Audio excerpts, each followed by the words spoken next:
Tema: protagonismo em relação à transformação. Parte 3. A neurociência explica o estado de paixão como demência temporária, eufórica, intensa.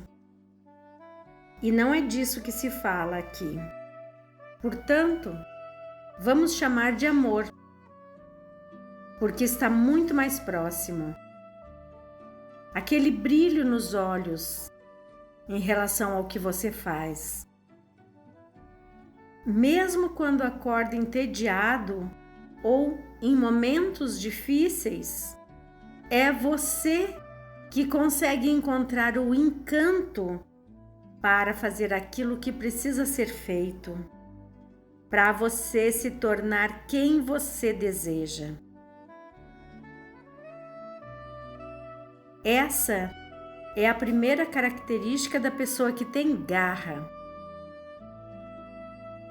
A segunda característica é a perseverança, que nada mais é do que quando falhamos e, em vez de desistir, aprendemos com a queda, levantamos e tentamos fazer de uma outra forma, mais fortalecidos, porque mudamos as nossas estratégias com base no aprendizado da falha.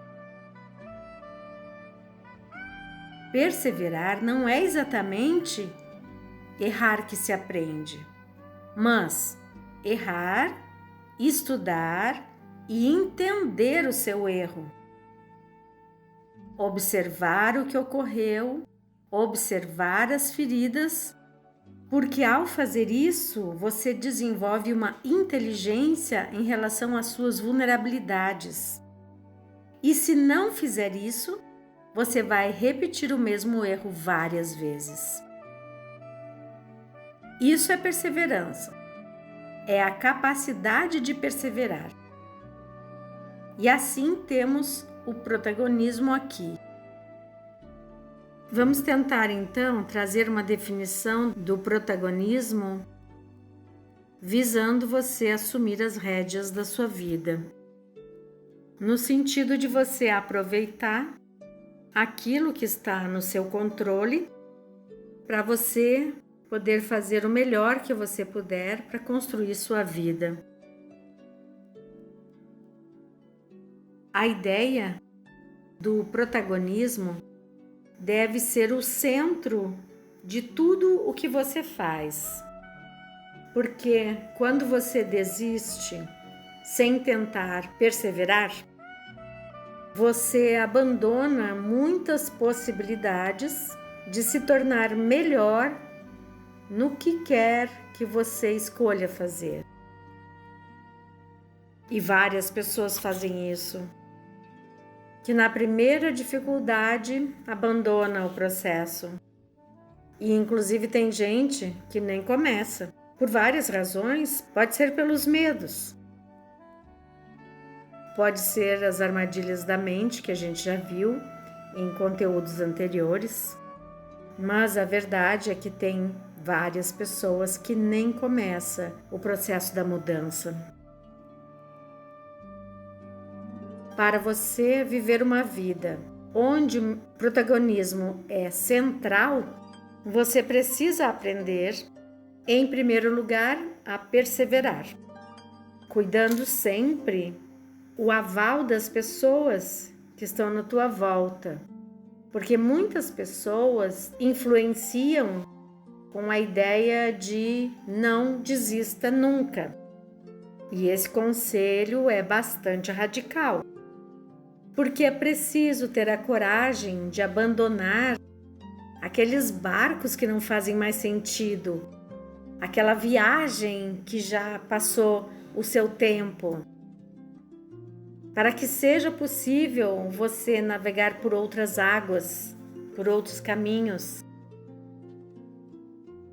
É preciso saber dizer adeus para projetos, para relacionamentos, carreiras, às vezes que você já tentou, já perseverou, mas já estão fazendo mal para você. aquilo que você já diagnosticou que não é mais para você. E se você não souber se despedir de vidas que estão te tornando pior, você nunca vai alcançar mudanças necessárias que a sua alma está pedindo e que você deseja para que você seja melhor. A ideia realmente é perseverar, viver com garra. Viva com um encanto pelo que você faz. Tenha amor pelo que você faz. Encontre encantos sempre. Persevere. Aprenda com as suas dores, com as suas cicatrizes. Se fortaleça. Dê sequência aos seus sonhos. E saiba desistir com inteligência. Porque isso é fundamental. Só assim você pode conquistar a vida que você deseja. E além disso, sem autoconhecimento é impossível fazer isso. Isso é evidente, porque se você não entende quem é você, se você não conhece a tua personalidade, o teu perfil emocional, se você não conhece as suas limitações e as suas potencialidades, como você vai saber qual o momento você deve desistir e qual o momento que você deve perseverar? Como você pode discernir onde você deve colocar sua vibração, sua energia e quando você deve parar de investir no processo? Fica impossível sem conhecer a si mesmo. O processo de transformação fica fortemente prejudicado. E além de toda essa observação, análise e autoconhecimento, também é preciso atentar às energias negativas, os pensamentos negativos, a negatividade. O cérebro humano tende a prestar atenção mais nas coisas negativas do que nas coisas positivas. E a gente pode ter uma ideia disso pensando assim: em relação à duração, existe realmente uma certa discrepância do negativo e do positivo na natureza humana. E geralmente, em situações que ocorrem um impacto, um impulso negativo, existe uma natureza do cérebro humano, que é um princípio da neurociência, e a ciência que estuda o cérebro, a mente e o comportamento, que falam do viés de negatividade, que é um impulso de negatividade pode transformar todo um processo ou todo um dia num sofrimento. Porque o cérebro tem uma tendência maior de olhar para as coisas negativas, a qual pode destruir uma experiência positiva maior. E a gente sabe disso porque às vezes o dia foi 97% bom, 3% negativo, e você sabe, lá no fim do dia, ou no meio do dia, uma reunião, ou uma mensagem de WhatsApp, seja lá o que for, e você bota sua cabeça no travesseiro e no que você vai pensar? Ruminando, mastigando na sua cabeça. E isso os psicólogos chamam de ruminação emocional. Você fica mastigando aquilo de novo e de novo na tua cabeça. É o negativo. O negativo tem o poder de contágio e chama mais a nossa atenção. E a mídia sabe disso. Se você abre um jornal, uma mídia, uma TV, você sabe que a probabilidade de encontrar notícias negativas é quase que 100%. E mesmo que tenha positivo, neutro ou negativo, uma tendência do ser humano, em maior ou menor grau de intensidade, tem um viés de negatividade. E por que as pessoas são assim? Porque o viés de negatividade está na base dos teus medos.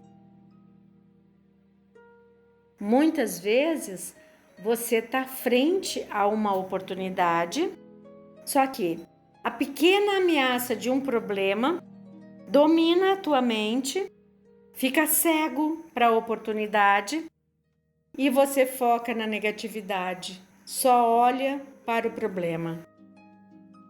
E isso é o teu cérebro pregando uma das armadilhas mais perigosas que a mente elabora. Isso acontece em tudo, numa relação, por exemplo. No início é paixão, é maravilhoso. Tudo cheio de hormônios e neurotransmissores que te deixam demente alcoólico. Mas depois passa a paixão e você precisa começar a exercitar, no sentido positivo da palavra, se esforçar para poder fazer da relação algo ativo e não passivo. Porque a paixão é passiva. Na paixão você está lá sentindo tudo gostoso. Ser carismático, atencioso, ouvir durante a paixão é normal. O difícil é quando ela passa, porque daí o esforço depende de você. E quando isso acontece e a cegueira da paixão passa, muitas vezes a pessoa começa a olhar para as coisas pequenas, para as picuinhas, e esquece o todo da relação, que é muito mais importante do que aquele probleminha. Às vezes, brigas por absolutas trivialidades, que fazem com que a pessoa perca a noção do que é importante e necessário na vida. E quando, às vezes, a relação acaba, a pessoa pode sentir um terrível arrependimento. Por que eu liguei para aquilo? Agora que eu perdi essa pessoa, é que eu vejo quão banal, quão superficial foi a situação. E não vi aquilo que era maior e mais importante naquela relação. Isso ocorre em todas as relações, tanto na relação amorosa quanto entre pais e filhos, entre amigos, entre irmãos. Protagonismo envolve você entender que o seu cérebro, às vezes, te puxa para você olhar a tristeza, o negativo, a angústia. Só que se você autorizar o teu cérebro a comandar a tua vida nesse processo automático que ele tem, você estará preso numa vida que, em vez de aproveitar as oportunidades, que às vezes até podem não dar certo e que outras vezes até podem te machucar e até podem ser problemáticas, mas se em vez disso você fica olhando para os problemas, a probabilidade de você transformar tua vida para aquilo que você quer, com certeza as probabilidades disso acontecer vão cair muito. E nisso baseamos o fato de que o autoconhecimento traz para a nossa vida muita clareza, muitas condições de decisão e escolhas, porque autoconhecimento é liberdade. É a liberdade das amarras que fazem com que nós fiquemos presos dentro de nós mesmos. Namastê.